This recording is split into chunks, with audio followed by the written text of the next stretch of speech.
Yeah, I think we seem to have enough attendance. We can start. And we did reserve half an hour slot for the uh, design which Guangya was supposed to present. We can either start with that, or if there are any other more important items, we can just finish that and then focus on the design. Yeah, so I also have another topic because I just posted an email in the mail list, and I want to discuss more thing about the pull mode and the push mode. And because I found that currently the Federation V2 is now using the push mode, and it can work well if the Federation control plane can access a server in member clusters. But for some cases, the member cluster may only have an outbound network and may have no inbound network. So for such case, the Federation V2 will not work because it cannot access the API server in the member cluster. So I'm not sure if we ever consider that kind of cases. We've considered this, but I mean, I think I had a couple points on that. First one is that, yes, there are certain cases where it would be preferable to have full reconciliation.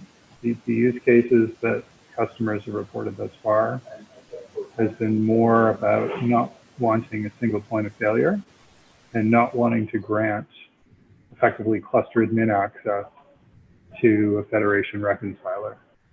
So having a local reconciler, something like, help me out, on what's the box solution? Totally forgot. Kubernetes? Yes. So the potential to have a Kubernetes-like solution that just pulls YAML from like a Git repo or something could be available to all clusters. However, the idea that this is something that's a priority, I think is, I mean, the idea that federation is a thing that is like widely used and we can easily prioritize feature development, I don't think that's the case. So until we have users who actually are deploying federation or like actually have an interest in evolving it, I'm not sure like going off and implementing yet another mode of federation is really desirable. I'm not saying you couldn't go and do it, but I'm, at least from Red Hat's side, I don't really think that's a priority that we want to put a lot of effort into.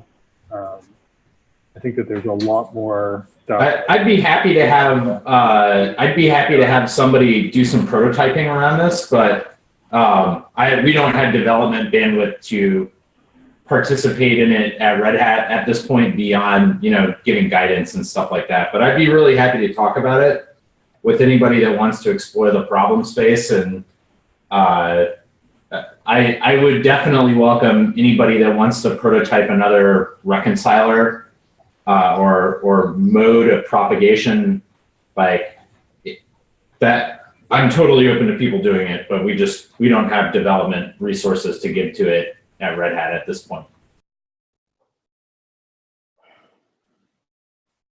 Yeah, Paul. So I did some check for the kube applier, and I found that currently it can only make sure that all the clusters will have same resources because they will pull the same YAML template from GitHub. So this will not meet the requirement that if a customer wants to customize the resources in their own cluster. So with kube applier, we can only create some copies of same resources, but cannot customize the resource in different clusters. The kube applier is simply the mechanism to apply configuration to a cluster. Yeah. Right. So what we've talked about, and if you go back and read the documentation, like there's a documentation trail for Federation V2, we've talked about a model, and there's, the graphic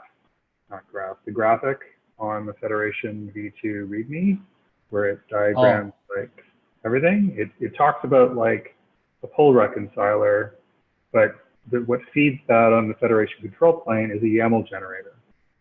So where the push reconciler actually computes the desired state for a cluster and then pushes it to the cluster, the YAML generator would, looking at the state of the Federation control plane, would compute the YAML required for a given cluster, write it to a Git repo, and then kubeapplier would pick up that configuration. Oh. And basically there'd be a repo per cluster.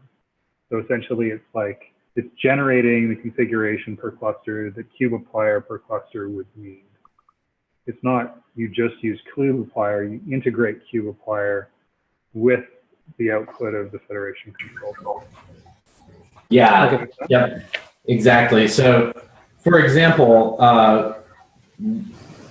someone could prototype this by making a controller that dumped into a Git repo the repository structure, like, you know, say it's on a cluster by cluster basis for what the configuration should be, and the format kubeapplier expects.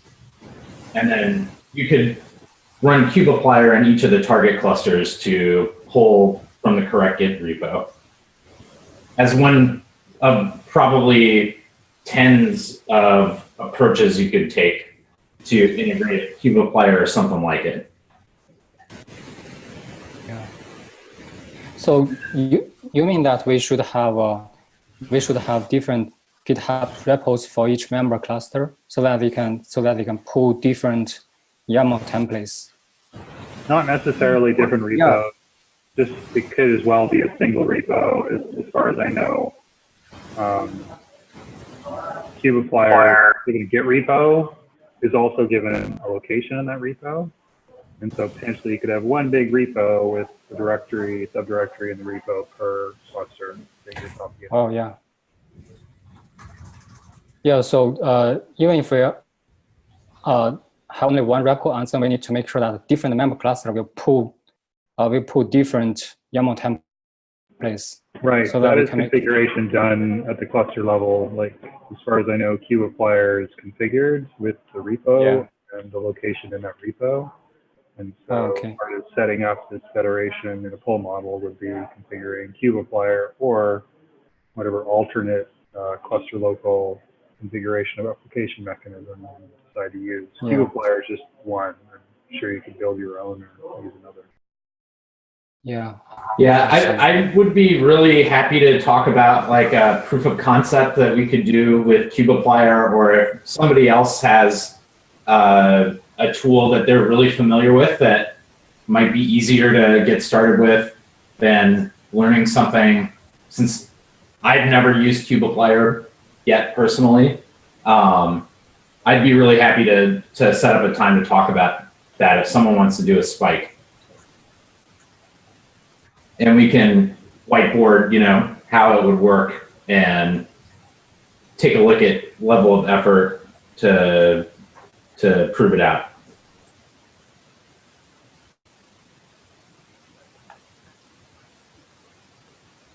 Yeah. Paul, so what do you think that we first open an issue in GitHub and then we can have more discussion there? I think, something could be done pretty much independently. I mean, you'll probably want to learn about kubeapplier or whatever solutions. And then, I mean, you're just generating YAML. Like, to me, I don't think that this is technically that's something that like you need to design ad nauseum. It's more like prototype something, get it working, and then we can refine it. But I don't think there's a lot of room for variance in how you can implement it, because the configuration is a common element on both sides. Yeah, I agree. I'd be really happy to if you have a couple hours to set up a time where you and I can talk about kubeapplier and like just draw some pictures on the whiteboard for what we think in integration with Federation, putting content into Git repos that kubeapplier consumes.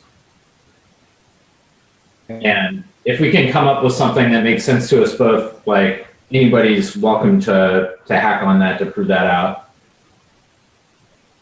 Okay. Would you, why don't you send me an email and we can set up a time to talk? How does that sound? Okay, sure. Awesome. Gwangya, Also, I would also suggest that if you haven't read the documentation trail that Maru was talking about or gone through all of the documents, you do that also once. Because so, most of this actually have been discussed before we did end up defining the API the way it is right now. okay, sure. I will go through the document first. So I found that you have just update the Google Doc and you post a link there, the docs. Yep. So that's the one. I think that I need to go there. through the document first. Yeah. Oh yeah, great, thank you. So before we conclude this, can you be more explicit about why exactly the clusters that would be federated to, they won't have publicly accessible API endpoints? Not publicly accessible, but those endpoints won't be accessible to the Federation control plane. What kind of scenario are we talking about?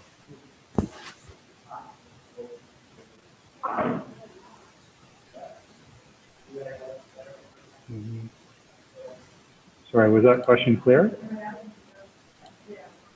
Sorry, Maru, can you repeat?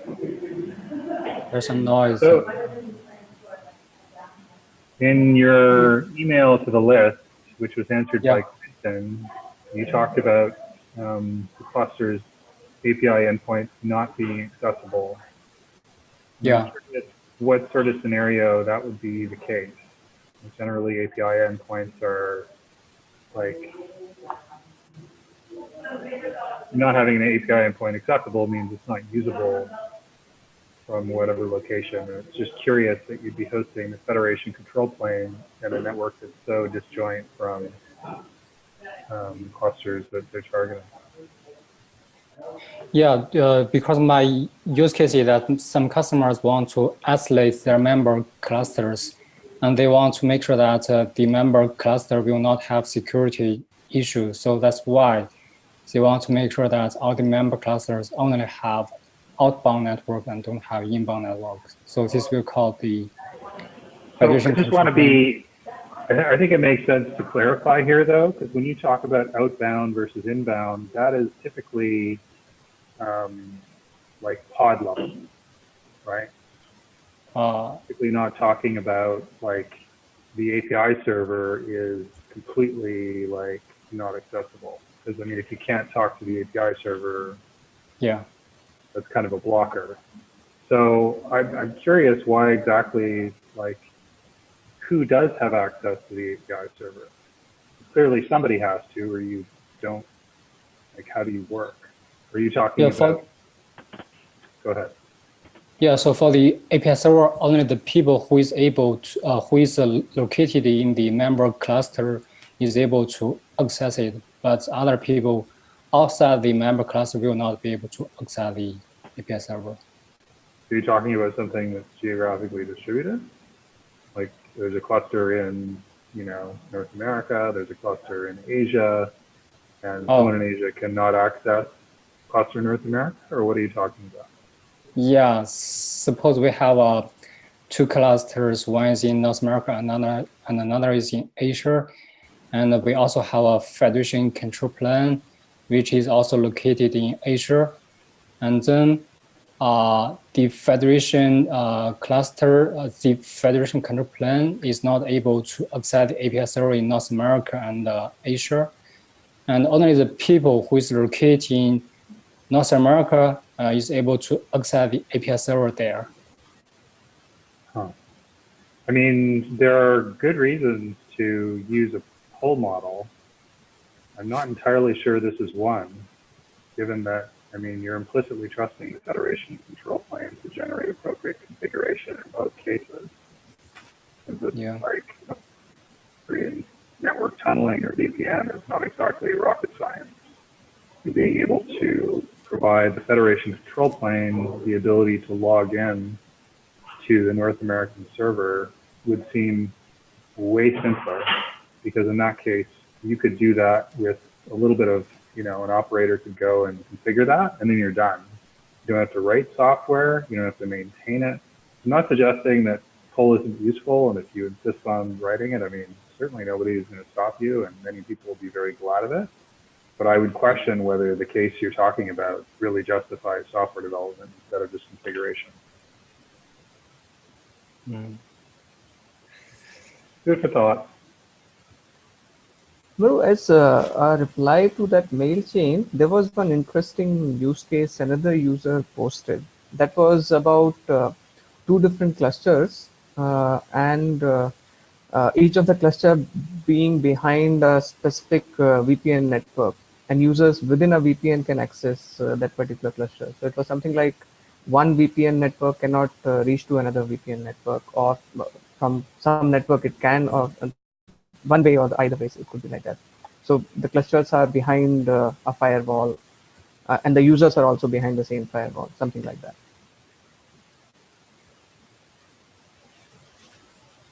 I'm not saying that that is necessarily always a use case, but that seems like a peculiar use case.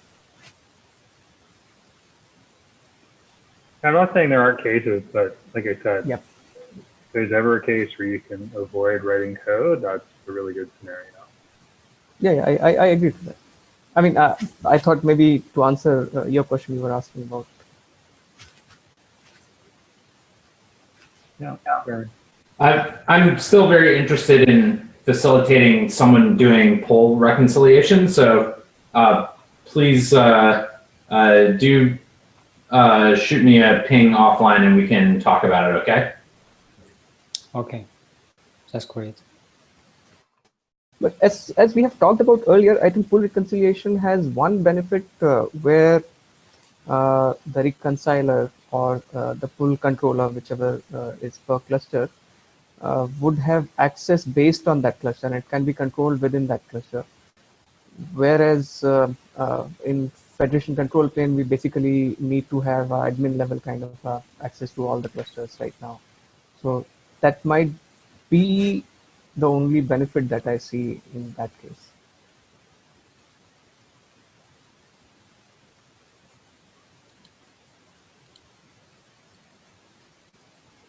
Yeah, I mean, there's a trade-off. Yep. On the one hand, you get sort of cluster local control over how Federation is configured. On the other hand, you have to manage that.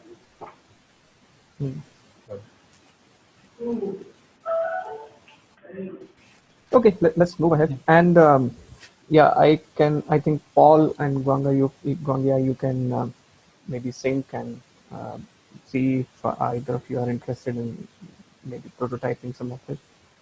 And if it's really useful, I mean, if it is useful, that's what we have to conclude first. Yep. Okay. Okay, so can we talk something about Federation query? Yeah, before that, I remember, Guangya, you raised a point about reviews against the PRs. So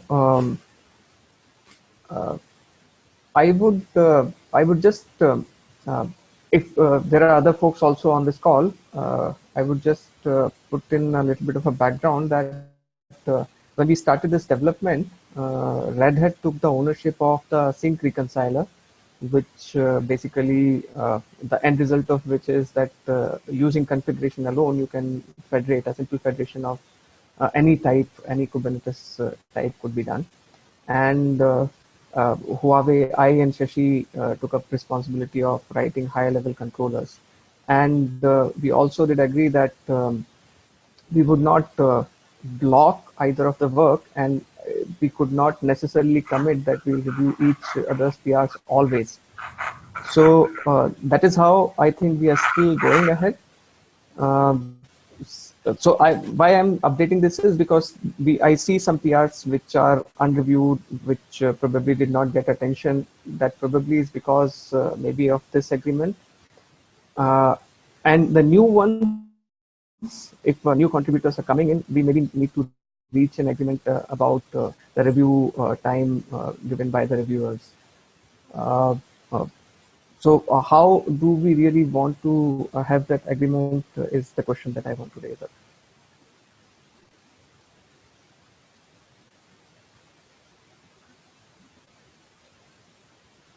I'm sorry, my Zoom client crashed and I just rejoined. I missed a chunk of what you said, Irfan. Okay, I'll repeat that. So what I was trying to point out is in last couple of weeks, I have noticed that there are a couple of PRs which remain unreviewed for, say, a couple of days or almost a week sometimes.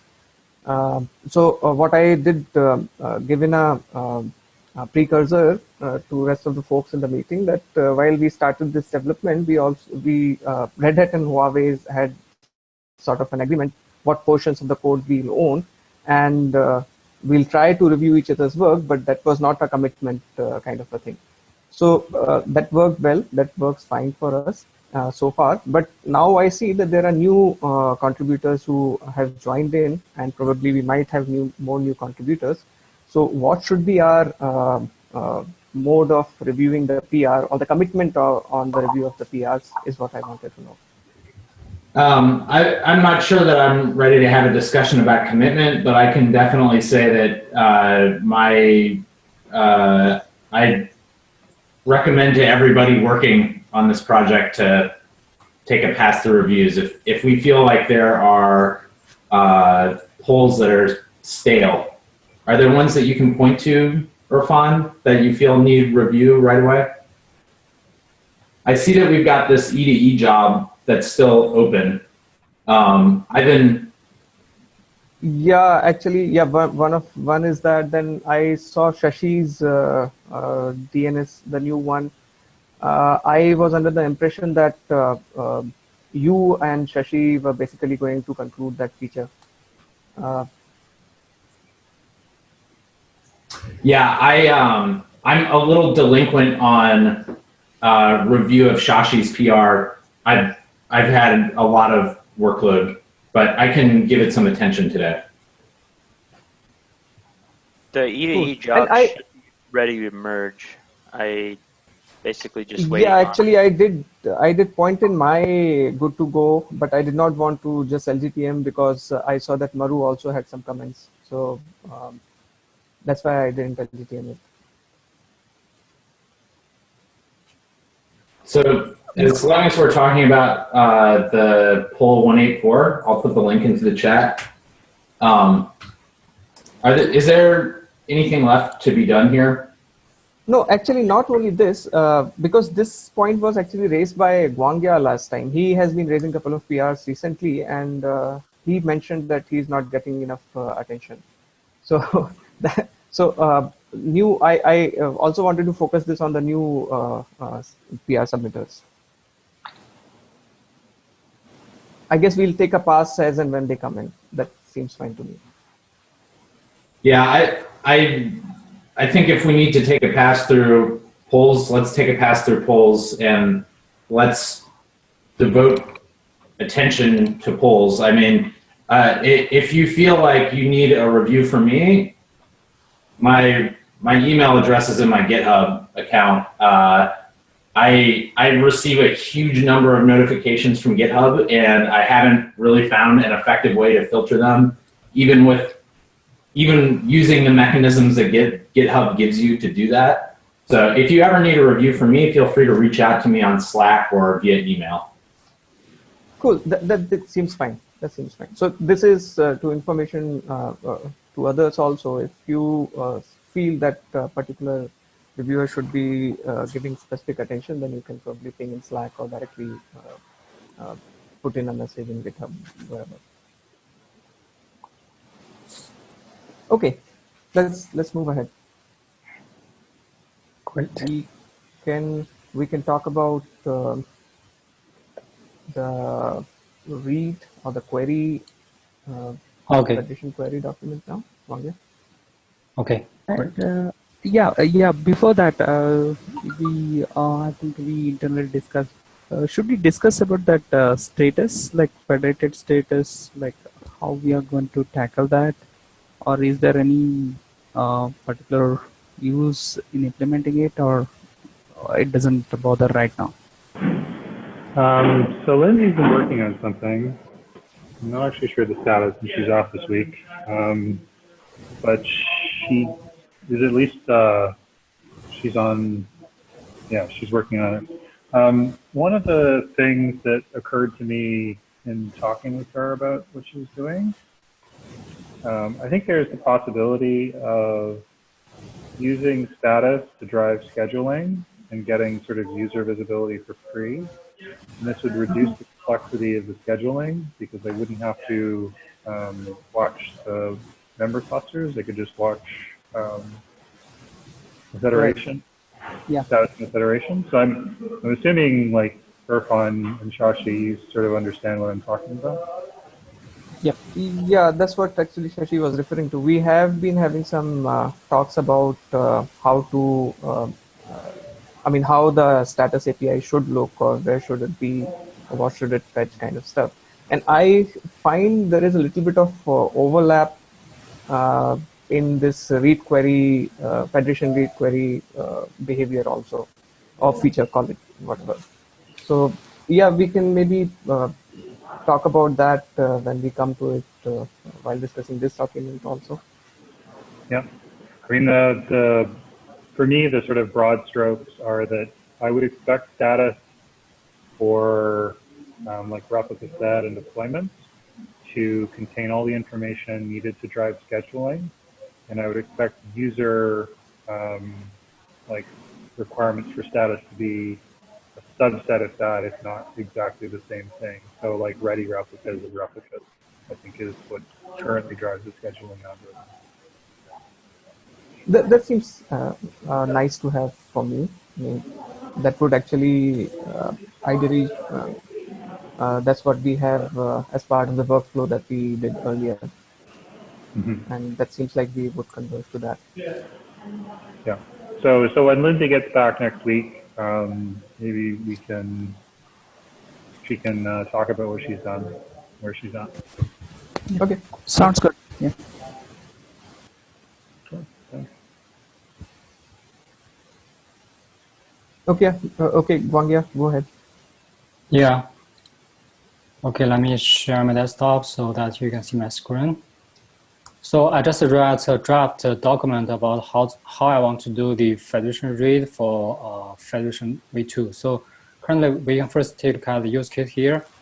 And yeah, I think it should be last month, the Google Cloud Next, they announced the on-prem GKE, and they also did a demo for how to use GKE to manage multi-cluster. And in the demo, they added a local, on-prem GKE to their GKE cluster, so that from the dashboard, we will be able to view all the clusters in local and in the GKE cloud. So my use case is as follows. So it's the first one that as a cluster admin, I would like to do the following. So the first thing that I would like to view and summary of the hardware. I'll interrupt you, and for the benefit of others, I actually who did not see the video, I did have a look at that video. So the feature is that if you have a GKE dashboard, there you can add an on-prem cluster. Like if you have a pre-installed cluster somewhere, you can add it to your dashboard and get information and all that stuff. Yeah, right. Exactly. Okay. Go ahead, please. Go ahead, please. Yeah, so my use case is as follows. So the first case is that as a cluster admin, I would like to view a summary of the hardware capacity, such as the servers, the storage across different clusters. And second case is that I would like to check all the cluster status to see if they are healthy or not. And I also want to check if all nodes are healthy or not across multi-clusters. And I also want to like to check all the workloads across multi-clusters, such as I want to check the pods, I want to check the deployments, etc. So this is the first use case. And the second one, that as a cluster operator, I want to check the capacity and the resource usage in a specified cluster, because the cluster operator may only to manage some specified clusters, they may not able to manage all the clusters. So I want to make sure that I can use some kind of a RBAC to limit the access control for the specified clusters. And the second one, that I want to check all the nodes in this cluster to check it's healthy. And I also want to check the pod in a specified cluster. So this is major use cases that I defined for the federation query.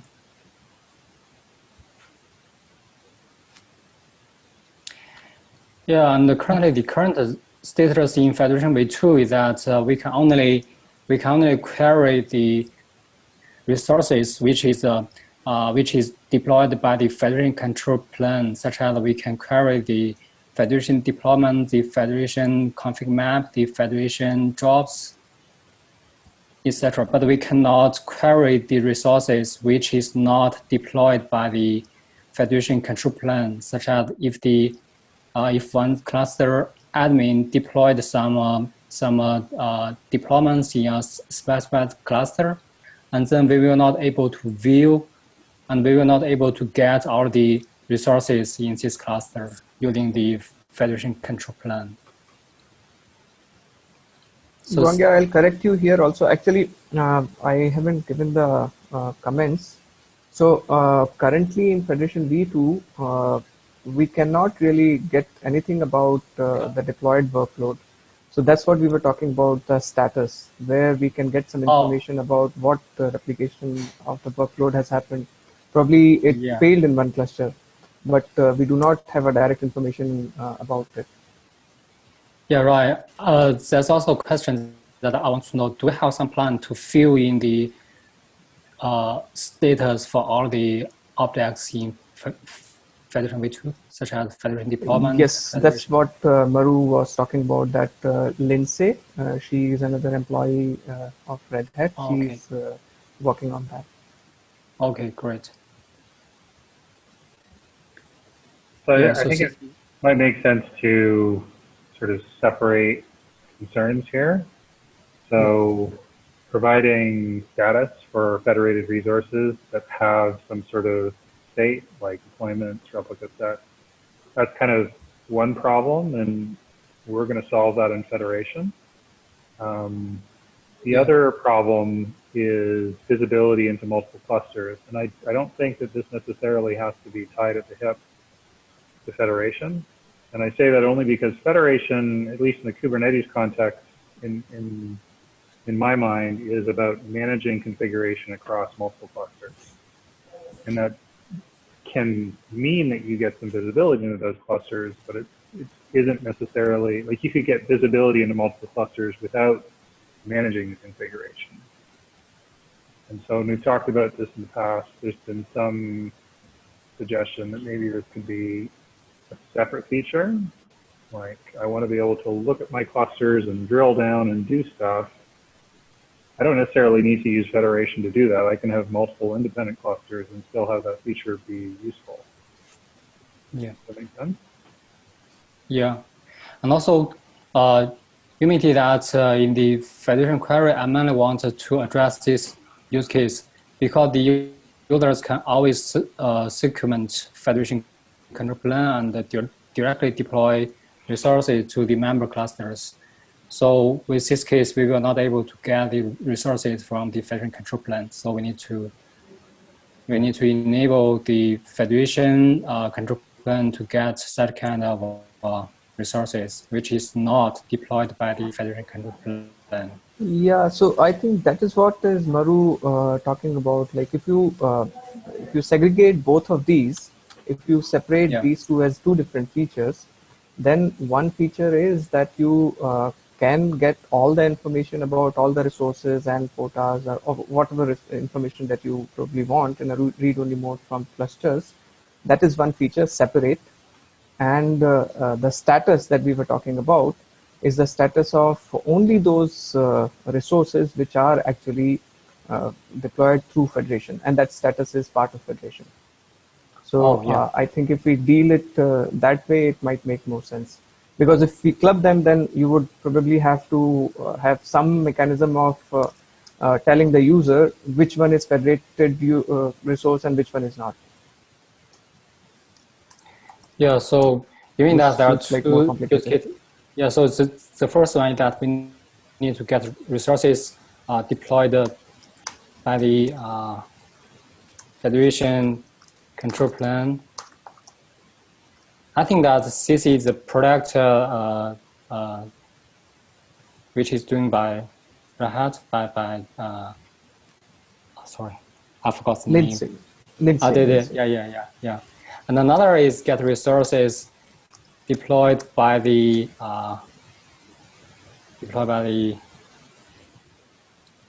secure and by anybody. By anybody. Right. It could be Federation also, by anybody. Rather saying get resources deployed, I think get all resources. Get all resources in the cluster. No, well. Yeah, just remove all rest of it, deployed by Circumvent Federation control plane.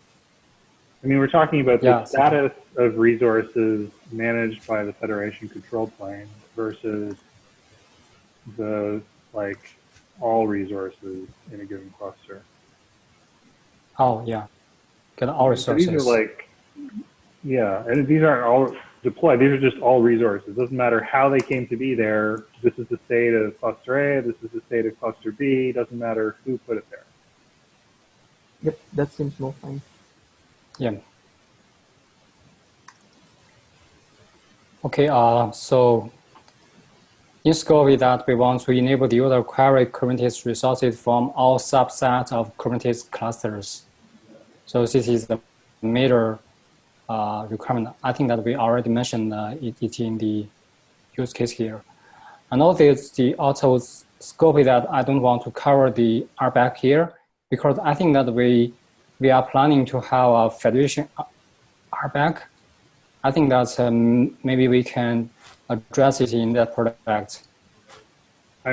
So security considerations are considerable, and I don't think it's, I mean, I'm not saying we have to detail it here, but we've had many different discussions about how to allow access to member clusters. Yeah.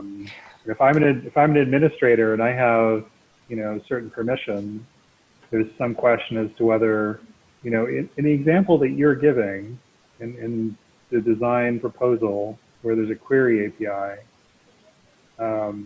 essentially there's two ways of enabling that. You can either impersonate the user who is making the query, make the query with their credentials on their behalf into those clusters. You can just have global access and just, do they have access to the query API? They can access anything. But that requires a lot more consideration, I think. When you talk about security, cluster security, that's a pretty sensitive topic, and it's not just a problem solved by RBAC, because you're effectively proposing to act as an intermediary for the user, and that's involved. I'm sorry, my client just got crashed.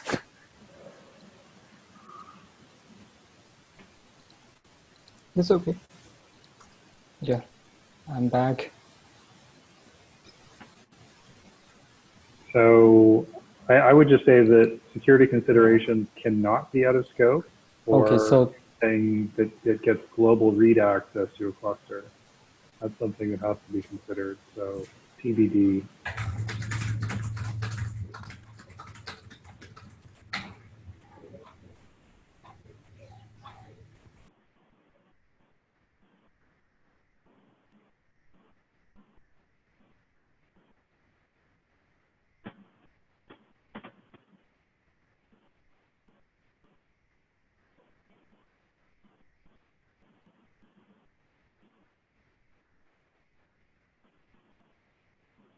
Hello.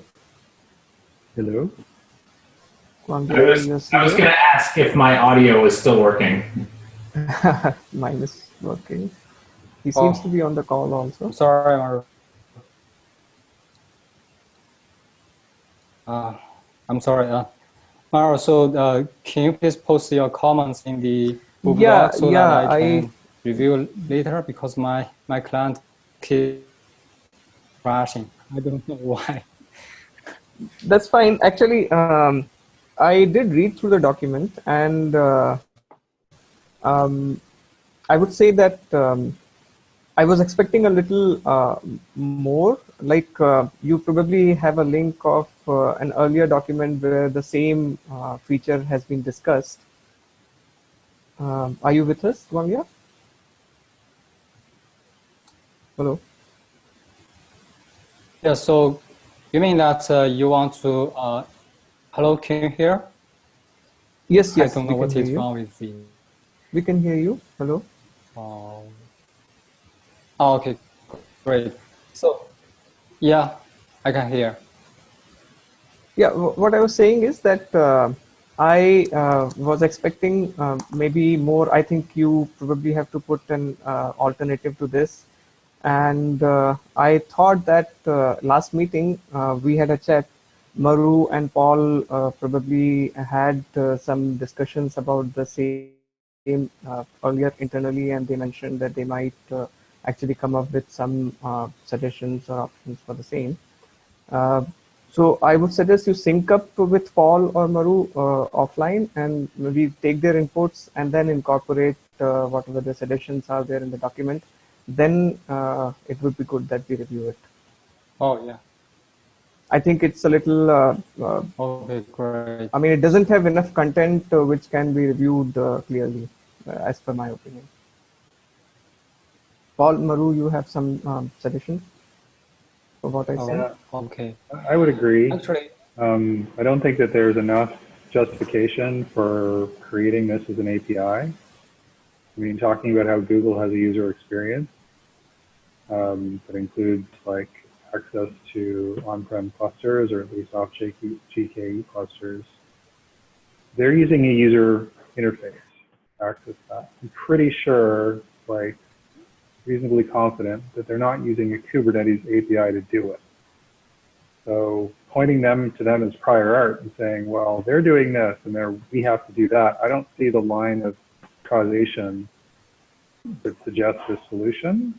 So if this is a solution you want for whatever reason, I think there needs to be discussion, documentation, whatever, that actually makes it clear to me and others why that is the case. Does that make sense?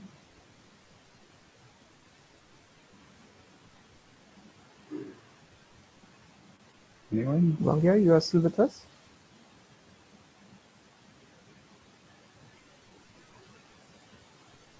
I mean, I'm assuming you're wanting to do this for some good reason, like a user is asking you or something. Hopefully the specifics of what they're asking for and your reasoning about why they would be asking for it, that would be helpful. Well, I guess he has disappeared. When we lose screen sharing, it's usually an indication. Anyway, but yeah.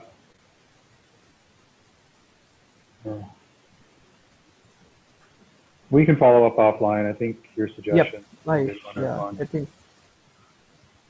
I think we'll do that, and I'll maybe post in whatever conclusion we had about this personally to Wangya in case he has missed what we were telling. yeah. So, Maru, so here my proposal is that, so here I just list one option here. So my proposal is that I'm not sure if we can create some kind of like federation query, and this federation query will create a resource in the federation control plane, and then hold on, yeah. Stop. So my sort of perception of this is that you're proposing an implementation without really good foundational justification. Like, oh, okay. The why of this design is really unclear to me. And so the suggestion from Irfan was that, we follow up, you meet Paul offline, maybe try to hammer out like some of those details that appear to be unclear to me. And then have more of a detailed review with the group. Does that make sense? Like I'm not saying what you're proposing, it looks like it might do something, but I'm really not clear that it's the right solution for this problem. And that's, I mean, when we talk about alternatives, there has to be a strong basis for everyone involved as to what is the criteria for selecting one of the alternatives. What are the pros, what are the cons? I don't think there's enough detail here, so trying to justify an option is a little bit premature in my opinion. Okay. So Paul's going to contact you and propose a time to discuss some of the other things you were interested in, and this can be one of those topics of discussion. Is that okay? Yeah, that's great. Okay, cool.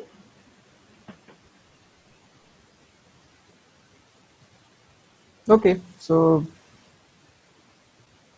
is there anything else that we might want to talk in today's meeting then? I don't see anything else listed in the agenda for today. Nothing for me. Yeah. Okay, see you guys next week then. Okay, thank you. Yeah. Thanks, bye-bye. Okay, see ya, bye-bye.